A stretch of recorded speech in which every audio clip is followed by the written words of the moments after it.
Assalamualaikum warahmatullahi wabarakatuh. Kami dari kelompok 4 ingin melakukan presentasi dengan topik group think. Sebelumnya, perkenalkan saya Novita Indriani dengan NIM 252 sebagai salah satu anggota. Kemudian ada Aira Sekar dengan NIM 241. Lalu ada Gabriel Abel dengan NIM 262. Selanjutnya ada Mahnas Raffi dengan NIM 267. Dan yang terakhir ada Yoga Dwi Putra dengan NIM 273. Apa itu groupthink? Menurut Irving Janis, pada tahun 1972, groupthink adalah istilah untuk keadaan ketika sebuah kelompok membuat keputusan yang tidak masuk akal untuk menolak anggapan atau opini publik yang sudah nyata buktinya dan memiliki nilai moral. Keputusan ini datang dari beberapa individu berpengaruh dalam kelompok yang irasional tapi berhasil mempengaruhi kelompok menjadi keputusan kelompok. Groupthink mempengaruhi kelompok dengan melakukan aksi-aksi yang tidak masuk akal dan tidak mempedulikan pendapat-pendapat yang bertentangan di luar kelompok. Faktor terbentuknya groupthink. Yang pertama, kohesivitas tinggi. Kohesivitas dapat menuntun suatu kelompok pada sebuah teori pemikiran kelompok. Dalam sebuah kelompok yang memiliki kohesivitas tinggi, maka tugas anggota dikerjakan dengan penuh semangat dan antusias, tapi ada tekanan terhadap sesama anggota memenuhi standar kelompok, sehingga anggota kelompok jadi mengikuti keputusan kelompok daripada mengemukakan pendapat yang bertentangan alasannya, karena takut adanya penolakan dari kelompok. Yang kedua, tekanan kelompok. Jika dalam sebuah kelompok yang sedang berdiskusi mengambil keputusan suatu masalah yang sedang mengalami tekanan yang berat dari dalam luar kelompok, maka keputusan yang diambil cenderung terdesak karena emosi anggota kelompok sedang tidak stabil. Yang ketiga, ada faktor struktural. Karakteristik struktural spesifik atau kesalahan mendorong terjadinya teori pemikiran kelompok. Faktor ini yaitu yang pertama ada isolasi kelompok. Sebuah kelompok menutup kelompoknya dari pendapat kelompok luar yang mempengaruhi keputusan kelompok. Yang kedua, kekurangan kepemimpinan imparsial, yaitu sebuah kelompok dipimpin oleh pimpinan yang memiliki minat pribadi terhadap hasil akhir. Pemimpin seperti ini tidak akan mendengarkan opini alternatif lain dari anggota kelompok. Yang ketiga, kurangnya prosedur pengambilan keputusan.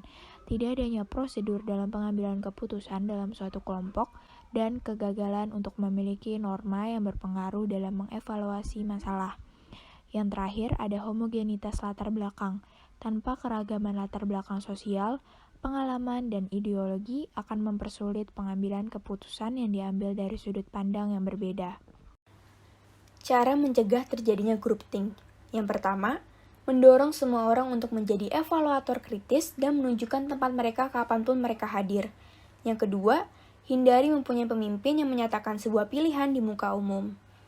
Yang ketiga, membahas sesuatu yang sedang terjadi dengan yang lainnya di luar kelompok. Kemudian yang keempat, menyusun pembuatan kebijakan kelompok yang independen dan terpisah. Yang kelima, mengundang orang luar ke dalam kelompok untuk memberikan ide-ide yang segar. Dampak dan penyebab. Yang pertama adalah dampak negatif groupthink. Yang pertama, diskusi amat terbatas pada beberapa alternatif keputusan saja. Yang kedua, pemecahan masalah yang sejak semula sudah cenderung dipilih, tidak lagi dievaluasi atau dikaji ulang. Yang ketiga, alternatif pemecahan masalah yang sejak semula ditolak, tidak pernah dipertimbangkan kembali. Yang keempat, tidak pernah mencari atau meminta pendapat para ahli dalam bidangnya. Yang kelima, kalau ada nasihat atau pertimbangan lain, penerimaannya diseleksi karena ada bias pada pihak anggota. Selanjutnya ada penyebab munculnya efek negatif groupthink. Yang pertama, kelompok membatasi diskusi berdasarkan ide alternatif yang sudah ditentukan dan menutup kemungkinan atas ide kreatif lainnya.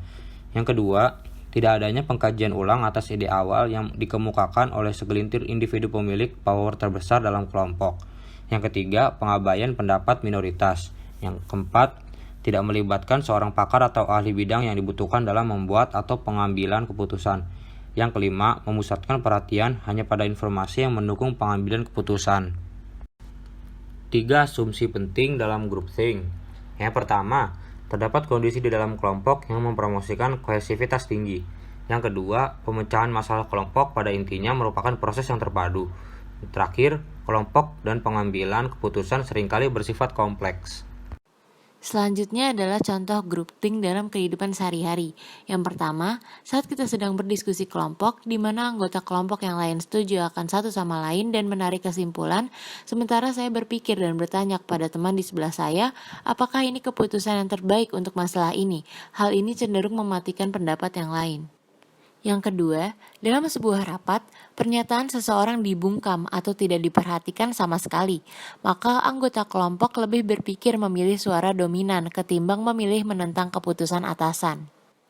Yang ketiga, kegagalan presentasi. Padahal salah satu anggota kelompok tahu jika mereka belum siap untuk presentasi. Namun karena ketua kelompok memerintah untuk tetap presentasi, maka anggota pun menuruti perintahnya. Akhirnya presentasi pun berhenti di tengah-tengah karena materi yang ingin disampaikan belum siap. Yang keempat, suatu kelompok menganggap kelompoknya yang paling baik dan paling benar secara agama, etnis, ataupun ideologi politik. Yang kelima, suatu UKM yang membiarkan pemimpinnya mengambil keputusan sendiri serta menyusun segala agenda kegiatan, sementara anggotanya hanya mengikuti. Yang keenam, terdapat kohesivitas tinggi, seperti kelompok yang anggotanya selalu hadir dalam setiap pertemuan dan berkomunikasi, tampak menyenangkan dan saling mendukung. Terima kasih atas perhatiannya. Mohon maaf apabila ada kata-kata yang kurang tepat.